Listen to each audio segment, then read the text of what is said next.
a crazy thing happened to the Thunder this year. They can shoot. There's shooters on this team. It's such a bizarre thing to see in OKC. But who's the best shooter? I think you have two great candidates, but I'm going to have to go with Danilo Gallinari. I think he's just the best pure shooter on the team. When you're talking about like who can you trust from beyond the arc to hit a three, Gallo's the guy. He's near 40% for his career from three. He's like a 90% close to it for his career from the free throw line. And he's like a fine wine. He's gotten better with age. The last few years, he's been over 40%. This year, he's over 40% from three. I just love watching the guy shoot. It's a beautiful shot. So I totally agree with you. I can't fault you for that answer.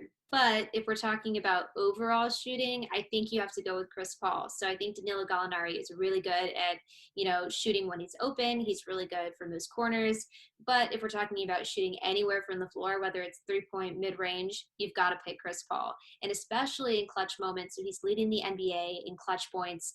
We've seen it time and time again where he puts the team on his back. He's able to, get us out of a huge deficit on his own.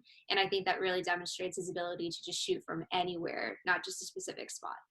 Yeah, I'm not going to argue too hard because that was my other candidate. And I think it's one of those two. And, Chris Paul's a master of a lost art, the mid-range game. He's the best mid-range shooter in the game. We've got three of the best on this team between CP3 and Schroeder and Shea.